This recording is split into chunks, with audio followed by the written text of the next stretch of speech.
Well, good morning. At least this morning here. Today we are getting back after the Phoenix Cruiser. I've already done some work on it. I'm going to show you what I've gotten done. And actually, hold on. We got some dog cam here. We got some Bear here too. If anybody doesn't know, Bear's our shop dog. Oh, let's say hi, bud. And he's got a friend that's going to come over hopefully later today. It's been Memorial Weekend, and so his bestest bud hasn't been here all weekend. For new viewers to the channel, or returning viewers, we're a small RV solar shop in central Minnesota, and neighbor over there is a collision shop, and he's got a dog.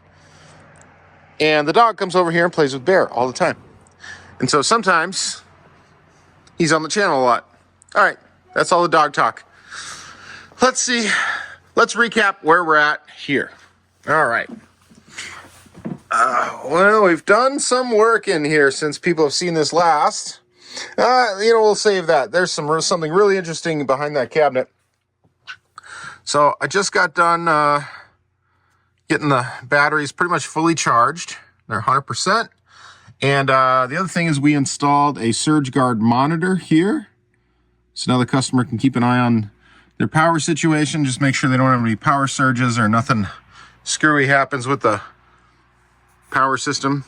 And on that note, not all surge protectors and surge guards or power watchdogs, things like that, are compatible with the Victron Multi-Plus inverter chargers.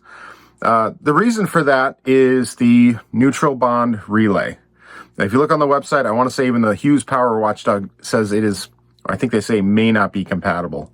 It's just, you can get them to work sometimes, and sometimes they work, sometimes they don't. But what happens is the Multi-Plus has a neutral bond relay, and what it does is it connects the neutral and the bond at the inverter when you're on inverting power. So it looks at what the power, how the power is run when it's on inverter mode, and it says that's not right, and then they'd be right. It's not right on your typical RV. However, when the shore power is connected, the relay opens, and now your neutral ground bond connection happens at the sub panel, which is where it's supposed to be when you're connected to shore. That's one of the beauties and magic of the Multi-Plus is it manages that for you. But it confuses the Power Watchdog and some of the other ones as well. Now, the Surge Guard did not seem to complain about that. I explicitly did not do a Hughes Power Watchdog because I didn't want to deal with those problems. And so far, it's been working good. When people ask me, should I run a surge protector? Should I run a surge guard with, some sort of power surge arrestor? I definitely say run something like that if you'd like. But basically, you want the dumbest thing possible. You only want it to worry about surge protection, in my humble opinion, because the Multi-Plus does a level of analysis before it even connects. It will not connect to power that is way outside the range of what is acceptable.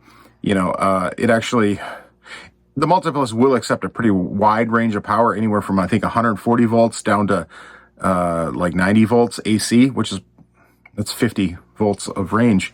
But if there's something seriously wrong, it just won't connect to it. If the sine waves are off, things like that, it's pretty picky about the power in general. So I feel like I can trust the Multi-Plus to make that decision for us pretty well without adding additional complexity and potential problems.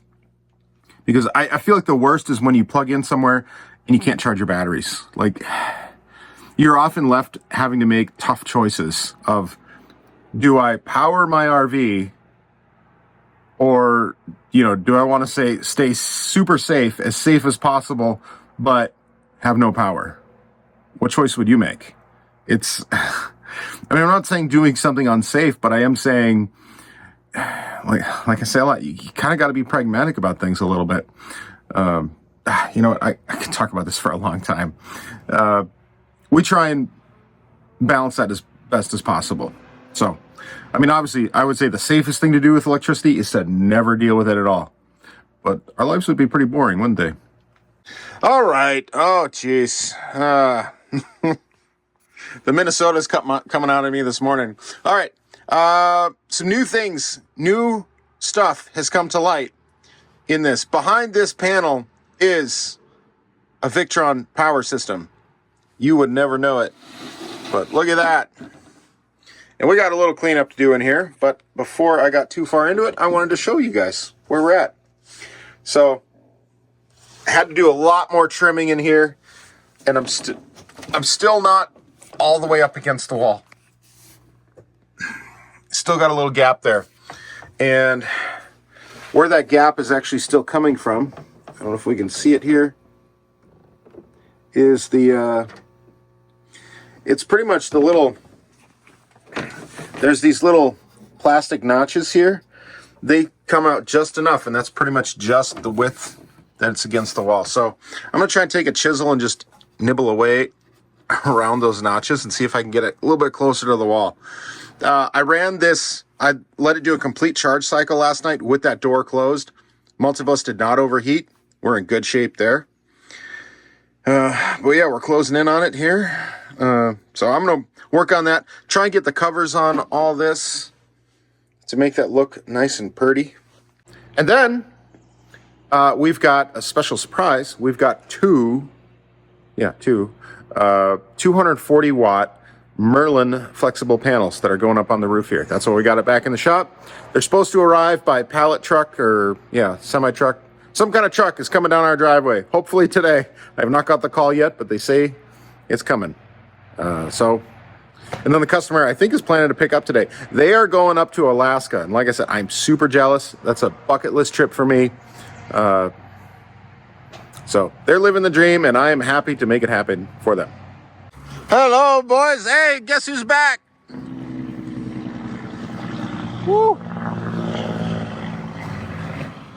Hello, Bear. Hello, Zuki. We got some flexible panels from Merlin. Looks like they're Italian, fragile. Yeah, we got some more Victron stuff. Everybody say hi to my friend Dave. He's hanging around. Hey, guys. Can't get anybody to unload pallets, but somehow he's figuring it out. All right, we're ready to get these 240 watt Merlin panels on here. Real simple to do. We got some 3M edge tape that we'll use, and then pretty much they just stick down and they don't come off. Pretty much the entire backing of this is a giant sticker. Yeah, I already started to peel some of it off here just to test it. But it's, basically just one giant sticker. I prepped it with some degreaser to get it nice and clean here and here. That's the plan. Now, the trick I learned when I'm putting these panels down is to not take off all the adhesive at first, because that's going to lead to problems. So I got about half of it off, so that back half is stuck down, all right? But then this half is not. And then I just take the ends of the adhesive backing, and basically I can just pull them out from my hands here. And I've already checked the alignment. I'm pretty happy with it, the way it's going to end up. And I even can move it a little bit because it's not securely down over there. If you were to take all the backing off right away, it's pretty much stuck down there, and good luck. All right, got the solar all taken care of here. Got the 3M tape down. Looks like one part's starting to come off there a little bit, but just tamp that down. All the adhesive is pulled off on there, so it should be pretty good. We're about ready to pull it out and see what kind of solar we get. But first, let's go back downstairs and see how that install turned out. Look at this. That is a work of art, I will say. The only downside so far is this did slice my hand a little bit when I tried to close it accidentally grabbing from here, so don't do that. But so that works pretty well. You just slide it right across there. We got our solar on. All of it fit.